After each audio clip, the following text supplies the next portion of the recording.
Oke, terima kasih pemirsa Anda kembali bersama kami dalam segmen Create Up kali ini. Kita akan membahas suatu topik juga yang cukup hangat kemarin-kemarin, pekan lalu, di mana banyak sekali dari startup ini yang melakukan pemutusan hubungan kerja atau PHK terhadap sejumlah pegawainya. Ada Link Aja, kemudian ada Zenius, Si Cepat, JD.id juga. Sebenarnya kenapa gitu ya? Ya, mungkin banyak hal sih ya.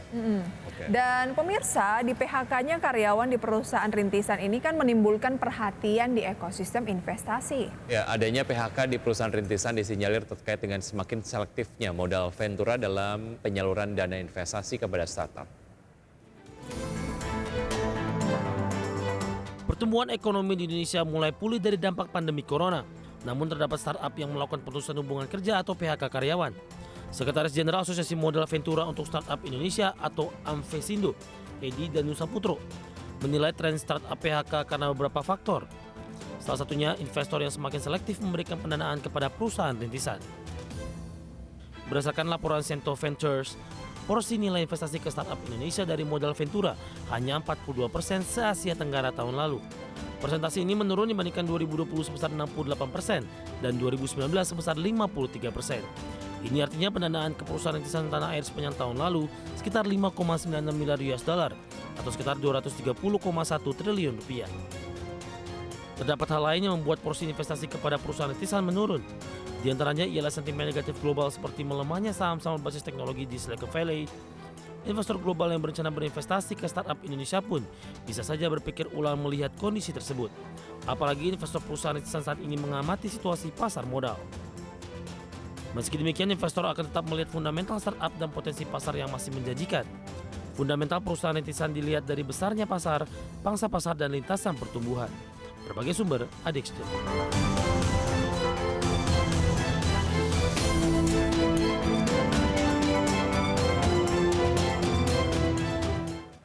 Ya, jadi cukup terjawab apa yang tadi ditanyakan oleh Prisa, apa penyebabnya beberapa perusahaan rintisan melakukan PHK, diantaranya adalah venture capital sekarang lebih selektif lagi untuk memilih startup-startup mana yang mereka akan taruh dananya untuk diinvestasikan. Ataupun mungkin hal lain bisa juga terkait dengan tata kelola SDM yang mungkin tidak efektif sehingga berpengaruh terhadap performa dari sebuah perusahaan, nggak cuma perusahaan rintisan, perusahaan konvensional juga bisa kalau tata kelola SDM-nya nggak baik. Oke, untuk itu tema kita kali ini adalah kelola SDM lewat aplikasi digital. Dan untuk membahasnya lebih jauh sudah tersambung melalui Zoom bersama dengan Mbak Priscilia Istra Langi atau Mbak Pinkan gitu ya, CEO dari Worky by Telkom Indonesia. Selamat pagi Mbak Pinkan.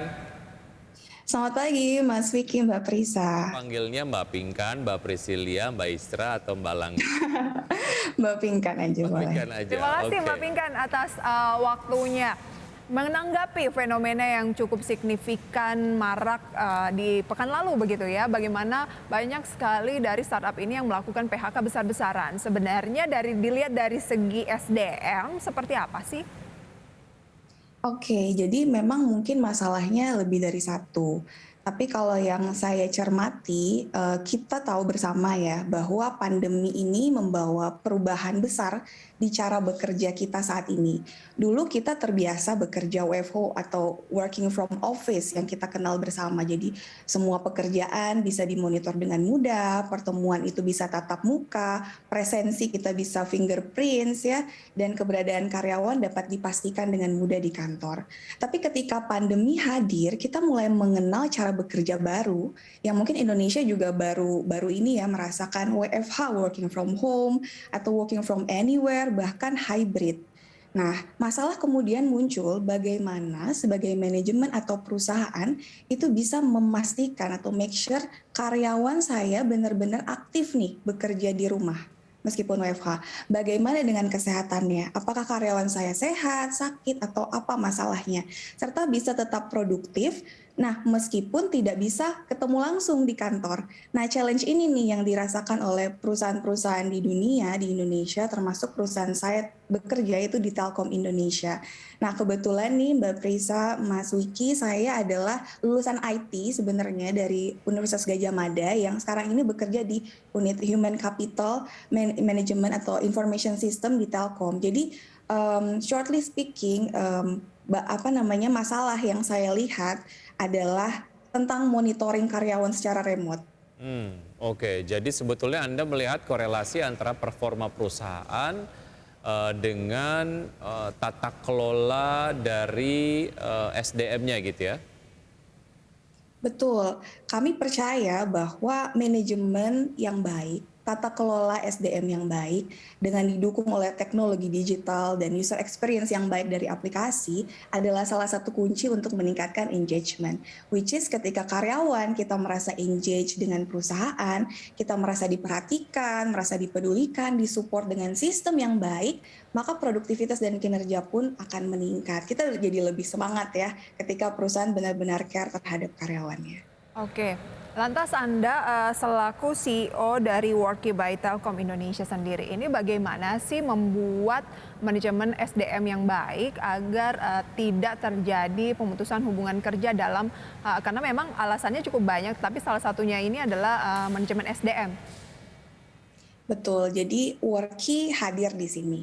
Kita memberikan solusi dalam hal manajemen SDM, yaitu Worky sebagai jembatan yang menghubungkan antara karyawan dan manajemen dalam sebuah environment digital work life. Jadi mendukung pengelolaan SDM bahkan dalam kondisi remote working sekalipun. Di sisi karyawan, kita menyediakan aplikasi mobile Worky di mana karyawan itu akan di-tracking lokasinya setiap hari, kesehatannya, apa aja aktivitas sepanjang hari yang dilakukan. Sementara dari sisi manajemen dapat memonitor karyawannya secara real time. Jadi lebih lanjut lagi nih Worky menyediakan ekosistem bekerja secara digital, ada media sosial internal perusahaan, kolaborasi dengan rekan kerja, sehingga sekalipun kita tidak bertemu secara langsung, semua bisa bekerja sama dalam environment digital. Oke, layanan apa saja yang ada di dalamnya? Mungkin nanti Anda bisa elaborasi lebih lengkap gitu ya Mbak Pinkan ya. Oke, usai jeda berikut tetap bersama kami, usai jeda kami akan segera kembali. Terima kasih pemirsa Anda yang masih bergabung bersama kami di Power Breakfast. Anda menyaksikan segmen Create Up, di mana kita berbincang bersama CEO Worky by Telkom Indonesia, ada Mbak Pinkan. Oke, Mbak Pinkan, tadi Anda walaupun sudah menjelaskan sedikit lah ya mengenai apa saja yang bisa klien dapatkan pada saat menggunakan aplikasi Worky dalam hal manajemen SDM-nya gitu. Mungkin Anda bisa elaborasi lebih lengkap apa saja fiturnya ataupun mungkin layanan-layanan yang ada dalam aplikasi ini. Oke, Mas Vicky, Mbak Prisa. Jadi Worky ini kita adalah one stop HC solution untuk karyawan dan manajemen, di mana fitur unggulannya ada presensi, itu check in check out ya. Jadi setiap kali mau masuk kerja kita akan check in, selesai kerja kita akan check out. Tracking lokasi GPS itu kita bisa bedakan apakah karyawan bekerja WFH, WFO atau anywhere di mana saja. Status kesehatannya juga dipantau, kemudian ada activity misalkan mau meeting atau delegasi pekerjaan, ada info rekan kerja, ada social connect sebagai timeline media sosial internal perusahaan, news banner dan notifikasi untuk info-info perusahaan. Jadi sangat mudah untuk nge-blast info perusahaan, misalkan kita manggil karyawan, seluruh karyawan nih, mau vaksin gitu ya, itu bisa langsung lewat Worky. Roadmap Worky sendiri adalah menjadi super apps HC yang melingkupi seluruh employee journey, yakni sejak karyawan diterima sebagai karyawan perusahaan hingga dia pensiun. Jadi hanya menggunakan satu aplikasi dalam genggaman, kita sudah bisa mencakup seluruh layanan HC. Untuk itu kami juga menyediakan layanan seperti cuti, perizinan, perjalanan dinas, payslip, helpdesk, dan lain sebagainya. Oke. Kurang lebih seperti itu, Mas Vicky. Worky ini sendiri berarti tidak hanya ditujukan kepada karyawan dari Telkom berarti ya, tetapi juga di luar itu. Betul sekali Mbak Prisa. Jadi awalnya kita memang menerapkan sistem ini di internal Telkom, tapi kita melihat bahwa sebenarnya yang butuh bukan cuma Telkom. Jadi kita membangun Worky ini khusus untuk go to market, untuk dijual keluar, supaya kita bisa berdampak lebih buat society, buat lingkungan, buat Indonesia. Oke. Bagaimana sistem kerjasamanya dengan klien Mbak Pinkan? Apakah ada semacam membership fee kah atau seperti apa? Iya, jadi pada dasarnya Worky ingin membantu perusahaan supaya tidak pusing lagi nih ngurus SDM-nya. Untuk itu sistem yang kami gunakan sangat mudah. Kami menggunakan subscription, yakni langganan yang bisa diambil per orang per bulan. Range-nya nanti sesuai tier karyawannya aja. Dan kebetulan kami saat ini juga sedang ada promo, jadi kalau yang tertarik ingin mendaftarkan diri, jika beruntung kita akan memberikan gratis 3 bulan untuk pemakaian pertama gitu. Jadi memang ada sistem subscription-nya per bulan, tapi bisa juga per tahun. Berapa Oke. range-nya kira-kira Mbak? Kita start dari 11.000 hingga 15.000 per karyawan per bulan. Jadi murah ya. Oh, wow, bayangin ya kalau karyawan IDX Channel yang begitu banyaknya dikalikan cukup tinggi juga. Ya. Oke, sejauh ini kliennya siapa saja di luar dari ya Telkom?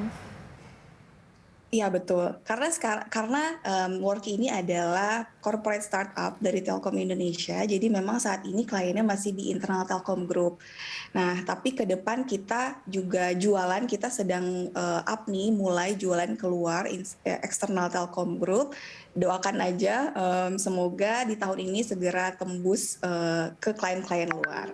Oke, ya Mbak Pinkan, manajemen SDM digital ini marak dibutuhkan saat pembatasan sosial diterapkan gitu ya. Nah, ini bagaimana dengan proyeksi permintaan jasa Worky saat pandemi berlalu dan juga karyawan ini sudah mulai bekerja lagi di kantor?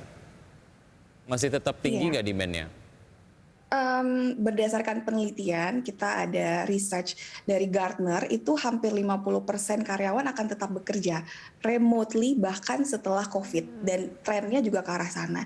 Dan aturan flexible working arrangement juga sedang digodok di Telkom. Jadi proyeksi kebutuhan market kami optimis akan tetap meningkat bahkan setelah COVID selesai. Oke, kita lihat saja Wiki ya di media seperti kita kan juga banyak yang kerja di lapangan, bahkan kita jarang gitu ketemu di kantor gitu ya. Kemudian dari vendor-vendor misalnya make up dan sebagainya juga jarang ke benar-benar ke kantornya tapi langsung ke lapangan. Nah, inilah yang membuat Worky ini memang dibutuhkan ke depan.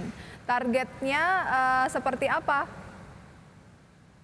Ke depan, Worky menargetkan untuk membantu lebih banyak lagi perusahaan untuk mensolusikan permasalahan SDM mereka. Dan tentu saja dengan mendengarkan customer voice ya, kita akan tetap mengembangkan fitur-fitur yang memenuhi kebutuhan customer sesuai dengan user experience dan mencetakkan revenue buat Telkom Indonesia tentunya sebagai inkubator kami ya. Sehingga kita bisa menjadi salah satu produk digital yang dihasilkan dari corporate startup yang memberikan revenue, cetak revenue buat Telkom. Baik, semoga memang ada solusi signifikan yang disumbangkan oleh Worky sendiri terkait dengan manajemen SDM secara virtual begitu ataupun secara digital ya. Mbak Pinkan, terima kasih sudah bergabung bersama kami. Sukses untuk Anda dan juga teman-teman di Worky. Sampai jumpa. Selamat pagi. Terima kasih. Nah, Wiki, ngomongin soal manajemen SDM melalui digital, saya kadang merasa ini lebih ketat sebenarnya dibanding kita datang ke kantor.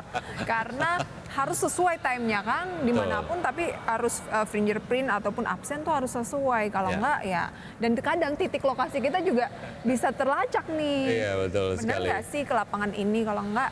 Iya, nah itu dia, lebih terperhatikan secara detail begitu, tapi mungkin ada hal-hal terkait dengan hak dari karyawan sendiri atau dalam tanda kutip privasi yang memang harus menjadi concern juga lah gitu ya. Oke, sudah 90 menit kami menemani Anda dalam Power Breakfast. Dan semoga pembahasan hari ini bisa menjadi referensi sumber informasi untuk karir, kehidupan maupun juga mungkin investasi Anda ya.